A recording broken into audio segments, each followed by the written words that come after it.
Good afternoon. I'm Catherine Hazelrig, the Assistant Director of Communications here at the Council of Graduate Schools, and I'd like to welcome you to today's webinar, The Graduate Dean's Role in Setting Standards for Scholarly and Research Integrity.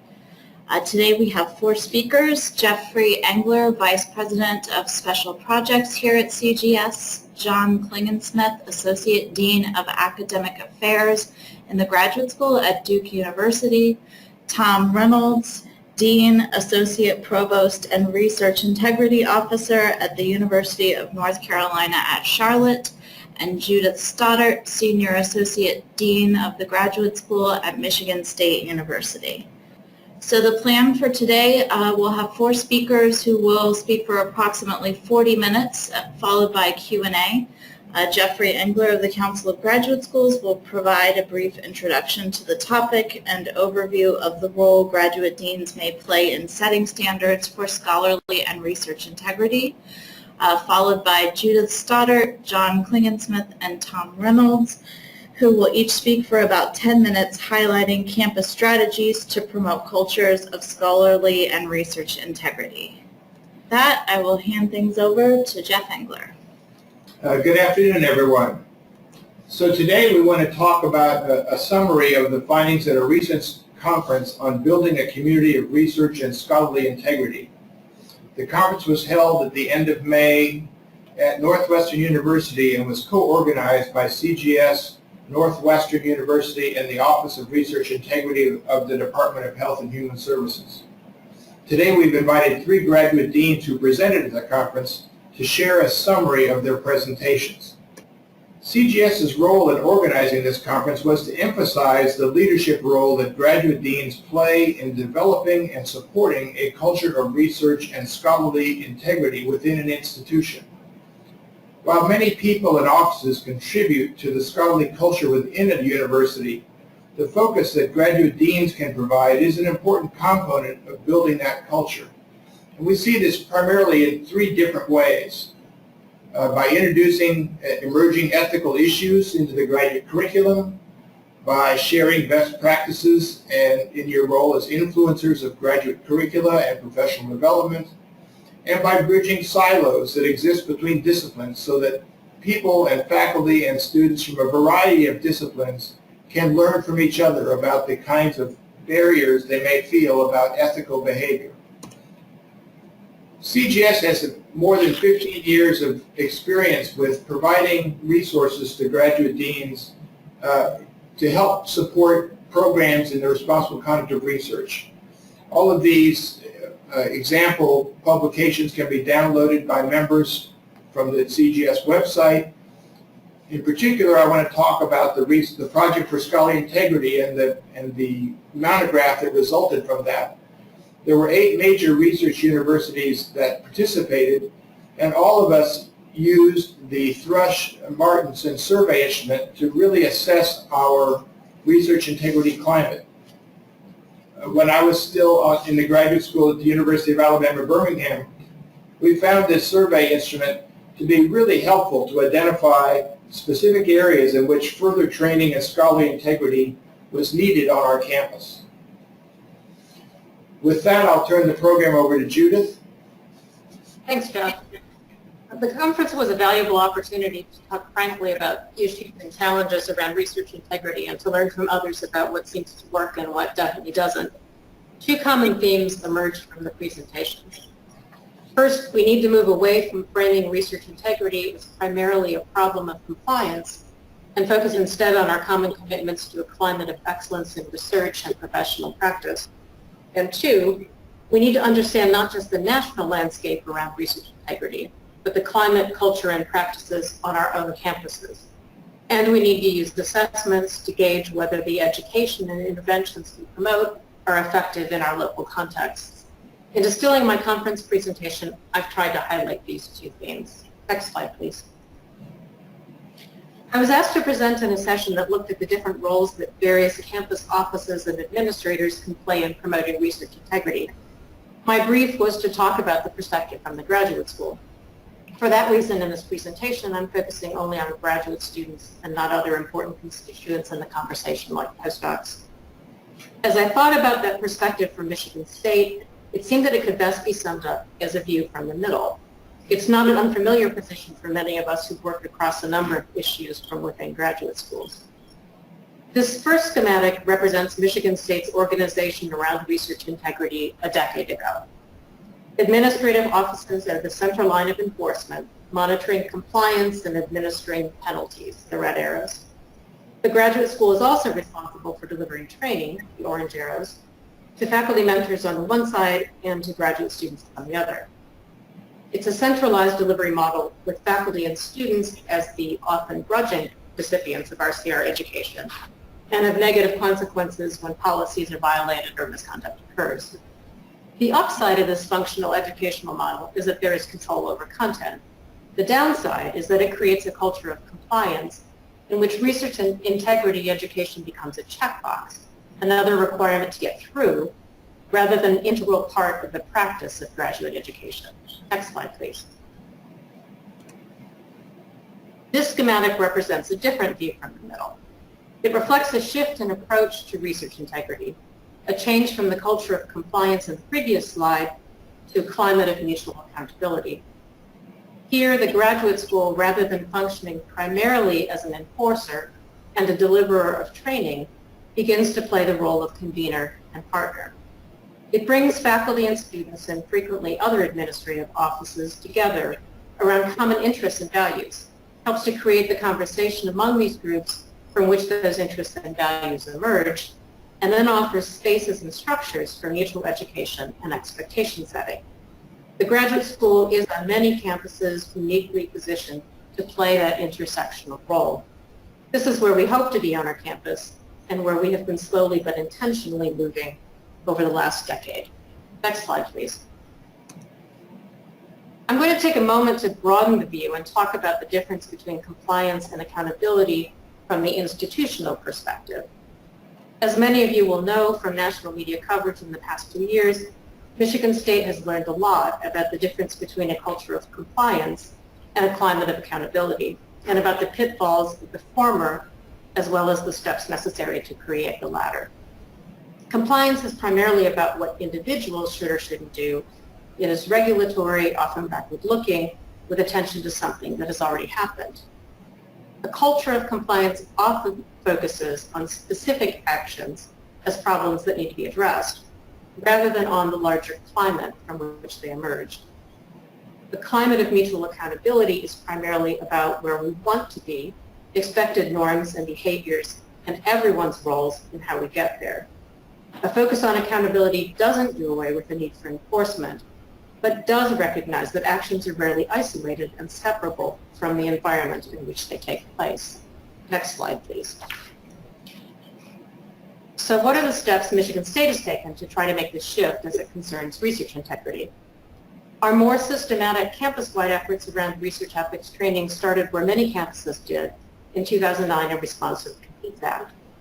The Provost VP for Research and the Graduate School instituted a requirement that all graduate programs have a training plan for master's research and doctoral students.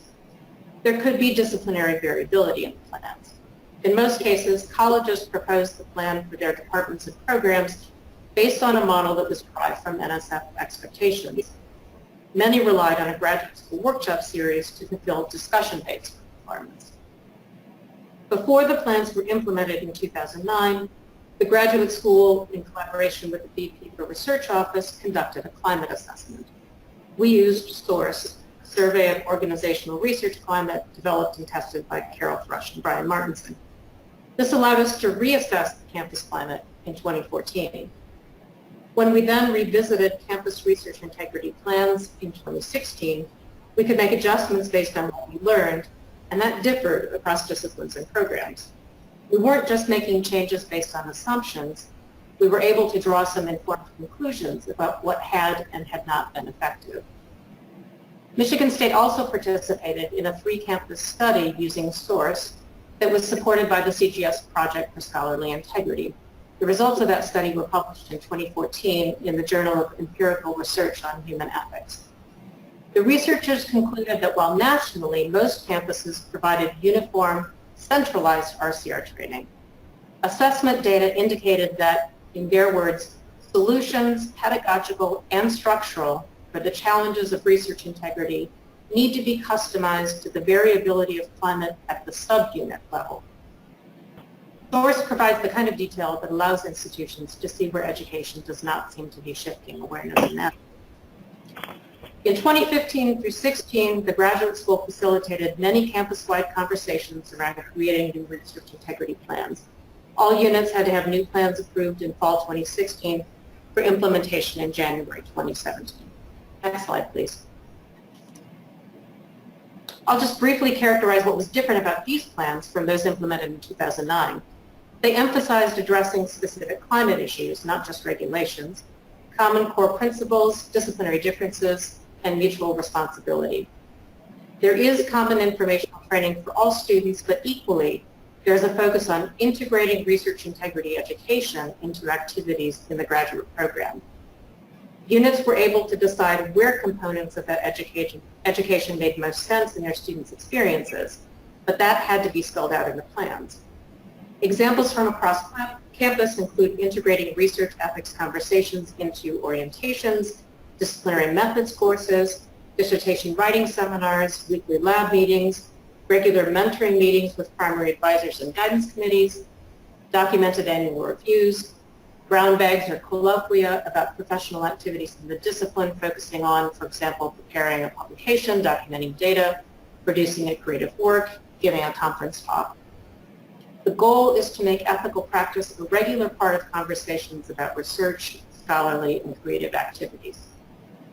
Also new for us, research ethics training is now required for all graduate and graduate professional students in all disciplines. And part of the conversation around making that change was the focus on climate rather than compliance. All of our graduate students study and work at an R1 institution. The norms and expectations affect everyone, not just those doing what we traditionally might associate with research. Although, at least for now, the graduate school still provides some RCR workshops, our emerging role is to provide new structures for education and accountability. For example, models for mentoring contracts, train-the-trainer opportunities for faculty and graduate student mentors. Research integrity is not our purview or that of the compliance office or VP for research. It needs to be owned by everyone on campus as just part of the way we think and operate. As a very early measure of the new requirements, we looked at what our December 2017 implementation of the assessment instrument GradZero could tell us. The data seemed to indicate positive effects. 86% of students in their first year who were under the new requirements said they had already been part of discussions about the fundamentals of ethical standards in professional practice and the use of honest and verifiable methods of research, versus 76% of students who were later in their programs. In some graduate programs, the difference was as great as 90% of new students versus 30% of more advanced students.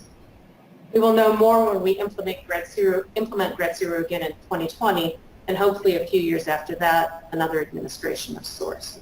Next slide, please. We are still relatively early in making the shift to the climate of mutual accountability, and there are continuing challenges that are different from those associated with a centralized culture of compliance. We need to keep emphasizing the importance of ethical practice rather than of regulatory compliance. This is not a one-time effort. We have to find ways to intentionally structure intersectional conversations that promote a sense of ownership through shared values, and to break the habit of shifting the responsibility off to a central unit. The graduate school needs to support faculty and graduate student mentors as we move away from a focus on RCR as being a topic owned by experts, and instead work to integrate discussions about ethical habits into the normal course of educational practice. At MSU, that move will be supported by a newly drafted set of mentoring guidelines developed by a faculty task force. And we have to continue to conduct assessments, which are labor-intensive, in order to document outcomes and to make adjustments when needed. Instead of framing accountability as an issue at the level of the individual, we are trying to create structures and promote habits of thinking around mutual expectations and campus norms. Thanks. Oh, hello, everyone. Thanks for the opportunity to talk to you today. One thing that we learned at the conference that Jeff and others organized is that there really is a key role for graduate deans to promote research integrity, not just in graduate programs, but really across an entire campus. And that's because graduate students have such an integral role in the research enterprise of many universities and colleges. And here at Duke University, our graduate dean, Paula McLean, has been very supportive of the development of what I think has become a very robust program for RCR training for graduate students. And I'd like to tell you about that at Duke as an example of the kinds of things we're doing. I won't talk about other efforts or other cohorts such as postdocs. Next slide, please. And one of the key things that we do is a little bit different from what many graduate schools are doing. There was a National Science Foundation study looking at 60, 70 different graduate schools and how they approached RCR education for graduate students. This was a few years ago and was published. What they found was that most graduate schools use online training as the centerpiece for their efforts to provide RCR training for graduate students. That's very much in contrast to what we do. At Duke, all of our RCR trainings are in person. And by in person, I mean the students are together, but also they're being trained by moderators, facilitators, and instructors who are standing right there with them and interacting with them. For the most part, these are faculty members. In fact, the faculty members who are directing the programs or key advisors in the programs that they participate in, or content experts such as research librarians, copyright attorneys, deans, and so on. One of the things that we try to do is to make this relevant for all students, and I'll get into that in a moment, but one of the reasons we try to do that is because it's required for all students. So all research degrees at Duke, which are things like PhDs, Master of Science degrees and such, the students must complete whatever their prescribed RCR requirement is to get the degree.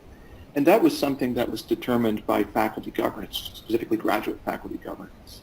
So it isn't the graduate school or even the provost that imposed this, it was the faculty themselves that imposed this requirement. And therefore we try to customize the trainings for the different cohorts to make it very interesting and relevant for them.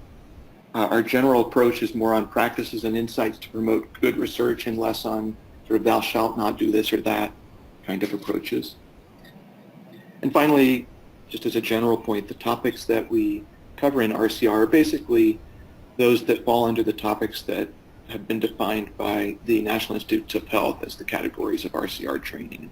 You can look at the website I've listed there to see what those are. There's about 10 to a dozen of those. Next slide, please. The requirements that we have for RCR training at Duke University depend a little bit on what the degree is and what the degree program. PhD students in general are required to have a 6-hour orientation RCR training. That's basically when they start, plus 6 hours of continuing RCR education in 2-hour blocks. The exception is that PhD students in the School of Medicine have a more stringent requirement. They have 18 hours because that includes a 12-hour RCR retreat weekend. They basically have a weekend at the beginning that's nothing but RCR. Then they have a 4-hour third-year refresher RCR course, and they have an additional 2-hour continuing education requirement. Master students have a 4-hour RCR orientation plus 1 unit of 2 hours of continuing education. And all of this is overseen very nimbly and ably by an Assistant Dean for Academic Affairs, Hugh Crumley. He not only makes sure that the programming is provided and oversees the requirements, but even ascertains that each individual student has met the requirements with the support of people like me. Next slide, please. And the way that we make sure that students have met their RCR requirement is by tracking them. And we specifically make each one of our RCR events a course. But these are courses that bear no credit hours, and therefore they're not impacting students' tuition bills. Instead, we're looking for just the simple registration and participation in a course on a transcript at 0 credit units, but we know that they carry a certain number of hours of participation. So for example, to graduate for a master's student, there has to be an occurrence of at least 1 GS 705 on their transcript. That's that top entry at the top of the chart there. And so forth and so on. Each of the major RCR opportunities are documented by a different course participation, all on their transcripts. And they have to have participated in whatever their requirement is to be able to graduate. And literally, if they haven't done that, we don't let them graduate and make them come back and finish that before we'll give them their degree. Next slide, please. I won't go into detail, but the content of our RCR orientations when students start depends a little bit on the cohort. For master's students, we're mostly focusing more on anything on academic integrity and responsible research. Many of our international students are pursuing master's degrees. Some of them have a different understanding of what we mean by research integrity than we do here at Duke University, and we need to be very explicit about what our expectations and requirements are. We have lots of small group exercises. We have case studies by field, and all of this is occurring at a hotel, a Hilton hotel, that's off-site so that we can get everybody together away from the distractions of campus. For PhD students, similar sort of thing, but there is more emphasis on conducting research, a lot of breakout sessions by field to explore case studies that are relevant to a particular discipline or group of disciplines. One important thing that we do is to talk about stress management and well-being as part of being a responsible researcher. We talk about, in all of our sessions, valuing diversity, what are the expectations of a PhD student, how to work productively with faculty advisors, all that sort of thing. And for PhD students in the medical school, there's similar content, but more of an emphasis on data management, animal welfare, working with human subjects, that sort of thing. And one thing that I haven't mentioned yet is that in all of our RCR trainings, we have orientations particularly, we have coverage of implicit bias to make everyone realize that implicit bias isn't just something that someone else suffers from. We all have implicit bias and that we need to work as much as we can to mitigate that in our research. Next slide, please. This is an example of, this photograph is an example of our orientation sessions, and it's actually the exception. This is one of few plenary sessions that we have. This speaker is talking about implicit bias. In fact, he's the vice president of the university, talking about the research underlying implicit bias. And you'll see even there when we're all together, still the students are organized by tables, and we have lots of tabletop exercises for them. And we call on individual tables to report back to the larger group. So really everybody's participating. But for the most part, we're in small groups that are broken out in seminar rooms with students either in the same field or in similar fields, being led by a faculty member talking about case studies relevant to that cohort. Next slide, please. And just briefly, here's a few examples of our continuing education RCR events. These were the 10 RCR forums that were offered this spring. Students could pick from any of these they wish to take. We had 19 offerings last fall, 10 last spring. Basically, if you just look at the list, you'll see that there's kind of a smorgasbord, little something for everybody. No student is required to take any particular one of these. They can sign up for whichever ones they feel are most interesting and relevant to them. And we try to have enough offerings that everybody will find something useful and engaging for their own research. Next slide, please. In addition to these RCR forums that are offered by the graduate school and our partners, such as the library, who do a lot of great ones, individual departments can also offer courses that meet RCR credit requirements, and therefore they can very much customize the content to the particular needs or interests of their students. And similarly, we count these as RCR continuing education credit. Next slide, please.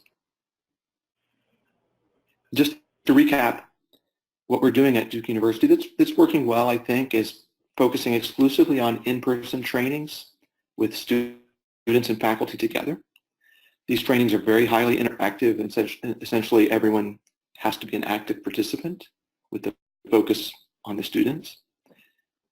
We have an RCR orientation near the beginning of graduate studies. The students are required to attend, plus a continuing education requirement throughout the rest of their tenure as graduate students. For different cohorts, we customize the content to illustrate the relevance and the practical application of these RCR principles to individual students. And finally, these are absolute requirements that we track as course enrollments to ensure that all students have met their RCR training needs before they graduate. Thank you very much. Tom, do you want to go ahead? I am. Thank you, Jeff. And I want to say thank you to Jeff and to CGS for providing this opportunity to present at the webinar. This presentation is going to be a little bit different than the one that you have just heard. I am not going to talk about our overarching broad-based program of RCR on our campus, but rather say a little bit about some early work we're doing in an area that I think is really important and integral to responsible conduct of research, and that's authorship and communications. If I could have the next slide, please. Like many other universities, particularly Michigan State and Duke, we have been moving RCR away from an area of compliance to one that is basically involved in the development of culture of ethics in all aspects of research and scholarship. Since decisions about authorship publications are an important aspect of any responsible conduct research scholarship, we wanted to ensure that the general disciplinary standards are involved. I also have to say, as serving as the University Research Integrity Officer, I found that 60 to 70% of the cases that come across my desk are really authorship disputes. Now, while these are certainly can be complicated and can certainly be problematic and certainly have issues as far as professional relationships and research, they don't rise to the level of research misconduct. And so there's very little that we can currently do in my role as the Research Integrity Officer. Our campus also does not have a policy on or even best practices about assigning research. So one of the things that we wanted to really do is to focus on authorship as one major component of RCR. And I think if nothing else, if we can help move that needle a little bit, it will reduce the workload for the Research Integrity Officer. Next slide. To begin this, we wanted to do an assessment of our doctoral students and our graduate faculty about what they know about authorship responsibilities across campus. And so what I'm going to show here is just a very overview summary of that survey. And I first have to say that the survey was prepared, administered and evaluated by a faculty member in our Department of Management on campus, Dr. George Banks. My primary, and actually my sole role in this exercise was to provide the funding for gift cards to Starbucks for incentives for people to fill out the authorship. We polled or surveyed 971 doctoral students with a 45% response rate, 239 graduate faculty who were mentoring doctoral students at the time with 30% response rate. So we found that the response rate looked pretty well. Anyone who's interested in seeing this full survey, please let me know and I'll be happy to send you a copy along with the analysis. But this is just a very brief overview of some of the work that we have to do. We asked the students, how frequently were conversations held and when were they held regarding authorship or publications when a research project began? And most said that showed that this did not happen at the beginning of the research. The larger percentage said it happened after the research conducted, but most did not have any of these discussions with faculty prior to the actual conducting of the research. We also asked, and then we also asked if they did it, afterward. We also asked how frequently or had they seen cases in which authorship disputes came about. And again, about half said that they had seen issues of authorship. A little smaller percentage, 40% of the faculty said they had. Women tended to worry more about authorship or guest authorships and wrongfully being excluded than men. STEM disciplines worried less. Students in the STEM disciplines worried less about that than the ones in the social sciences. We did open-ended questions, and you could really divide the responses into 3 areas. And I'm pleased to say that many of them were like the good, in which the students indicated that the experience was positive, that there was a good discussion about authorship and practices, best practices, and assigning authors were well documented. Unfortunately, we also had the others, which tended to be the ones in which the mentor was either unwilling or unable, probably unwilling, to have these discussions with their students either before or after. And in the worst cases, were dismissive that if a student asked a question regarding how authorship was assigned and why he or she was not included on an author, which is generally the largest case or instances in which I learned about authorship disputes. So with this, we clearly found that we have some work to do. And so our next steps is that we are assessing not only on campus, but we're also going to be looking across the country at different universities, asking research integrity officers, graduate deans, and others about their authorship policy. As I noted in my first slide, we have found so far that less than 10% of the R1 and R2 universities that we've looked at have any kind of authorship policy, and an even smaller percentage have any kind of intervention or remediation associated with that authorship policy.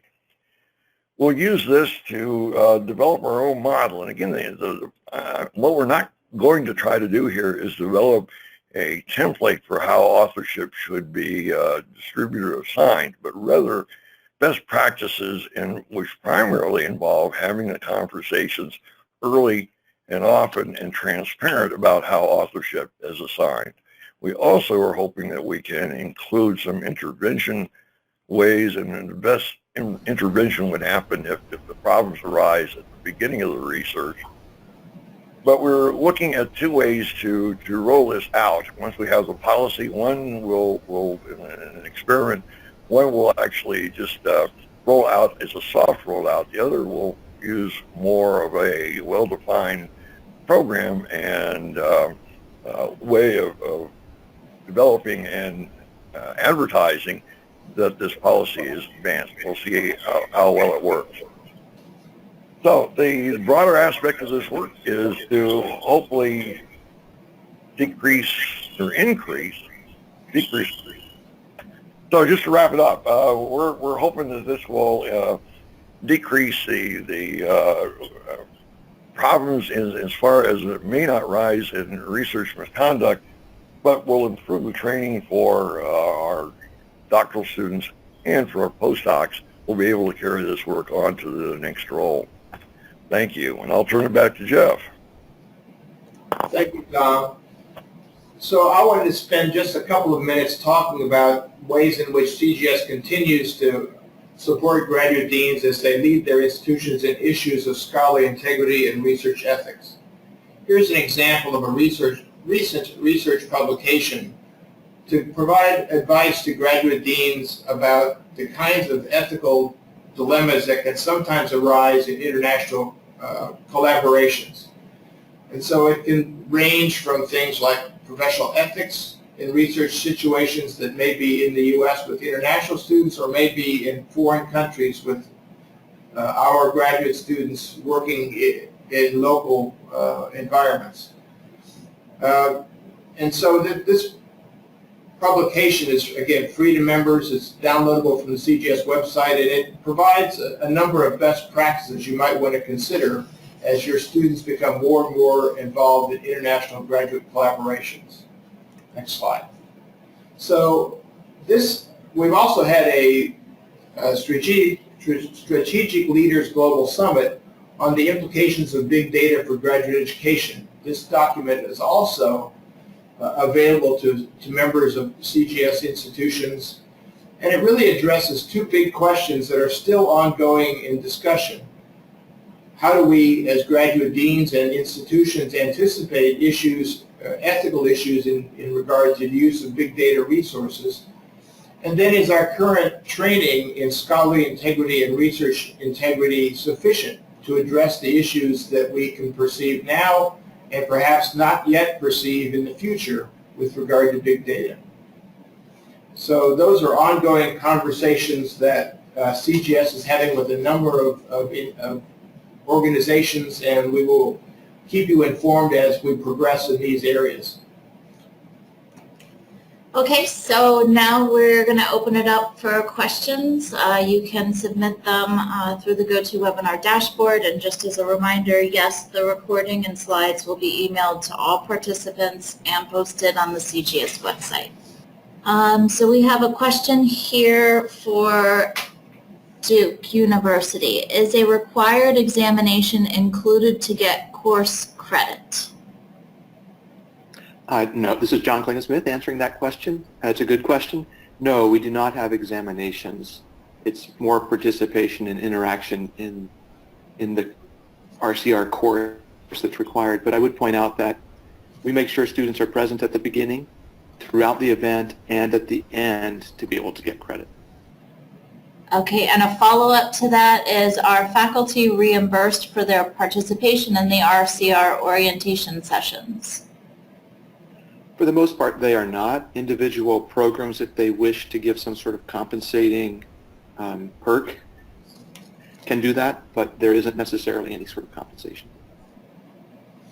John, can you say something more about how it is you choose the sessions that are going to be offered on a monthly basis in the second and subsequent years?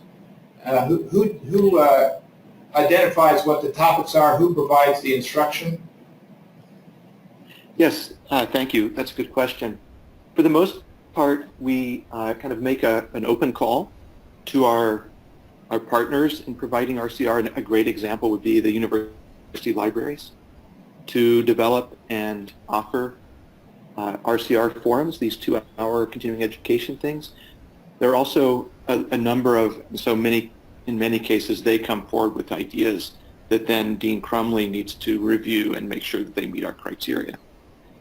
But in addition to that, we often will solicit particular people that we think would be able to give a great and very topical and timely presentation for an RCR forum. For example, one that we did was conflicts of interest in research when there's a private company involved with university research. That was one that was very timely and interesting. Okay, so we have a question here. How are any of your campuses measuring the effectiveness of RCR training? I'll give an answer for Duke, and I think similar to my colleagues, I don't have a great answer for that, and that is very definitely something we're actively working on. Is we can do surveys at the end to ask questions of students in terms of what they felt like they got out of it. But what we really would like to do is to be able to assess what they actually learned. And that is something we're currently working on and frankly struggling with. Judith or Tom, do you want to address this question? This is Judith. We're using the assessments that I described in my talk. So GradZero and SOURCE have been the two that we've used primarily because they've been tested outside of our campus. And as other campuses use them, we can do some comparisons. There are also assessments that we can repeat over time. We've had interesting internal conversations about reporting and also actual cases and investigations as a measure of effectiveness, and whether more reporting is the measure of effectiveness or less reporting is the measure of effectiveness. I mean, what most studies show is that more reporting, more reports are a measure of effectiveness, where fewer formal investigations is also a measure of effectiveness. But right now it's primarily the assessments that we're using because they track pretty closely to what the goals and objectives of our training programs are.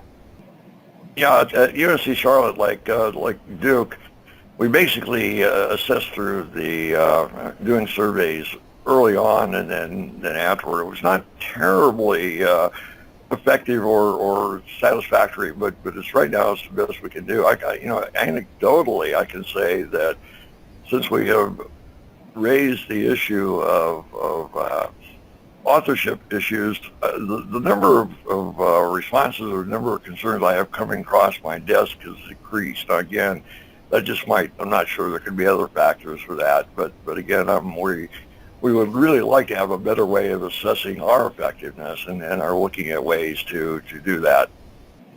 Okay, so John, looks like we have another question for you. Can you describe the internal process you went through in order to make this a requirement, and was there pushback from faculty? Thank you. Yes, I can describe that. For the most part, the way that RCR started at Duke University is the way it started at many universities, I think, which is that it was initially a requirement by the National Institutes of Health for trainees who were receiving support from the National Institutes of Health that they have RCR training. And so universities were required, who had training grants and such, to develop appropriate RCR training. However, although that was developed initially for that reason, faculty in other disciplines who had nothing to do with NIH funding saw that model and realized that it could be valuable for their own programs as well. And so initially it was decided that not just students in the biomedical sciences, where NIH support is a key element of the financing of graduate education, but all PhD programs would have an RCR requirement, and there was broad support for that. In fact, it was voted on and approved by the elected representatives of the graduate faculty.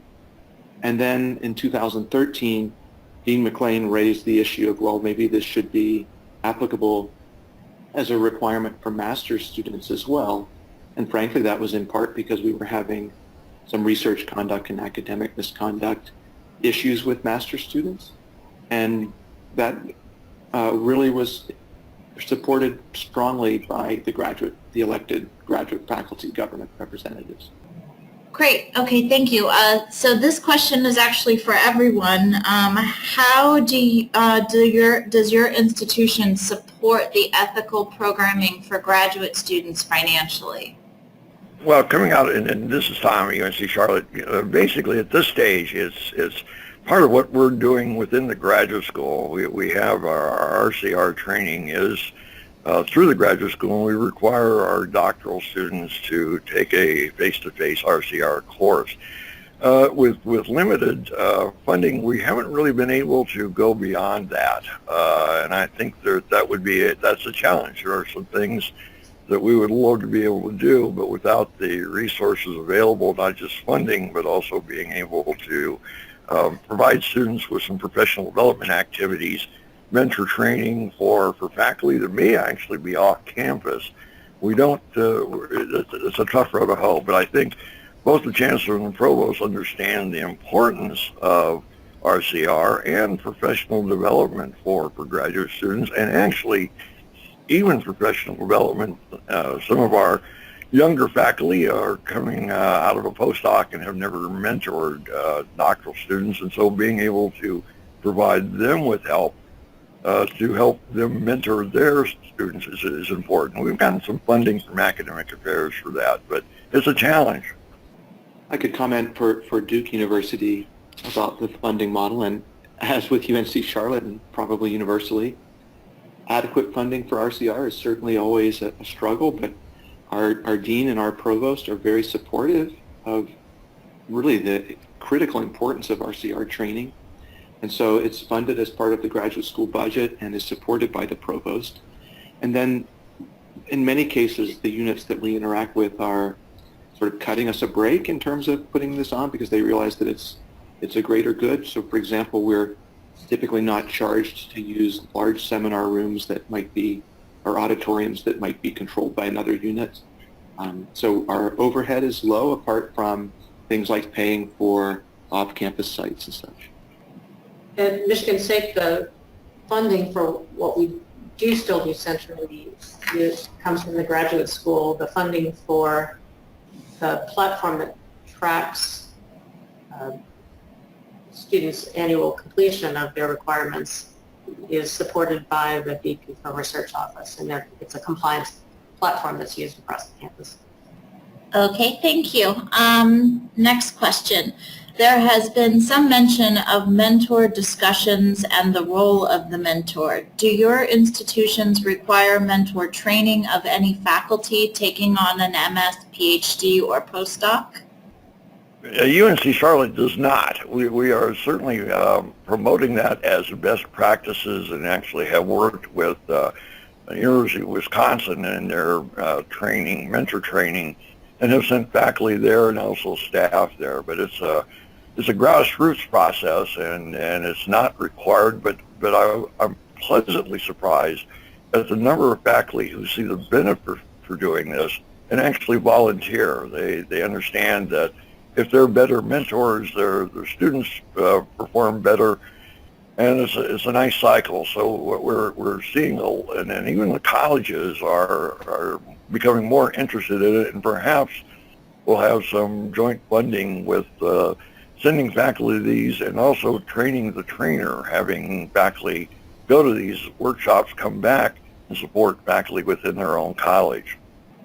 In Michigan State, it's not currently a requirement. It is not. It is not. Not at UNC Charlotte. Yeah, at Michigan State, it's not a requirement either.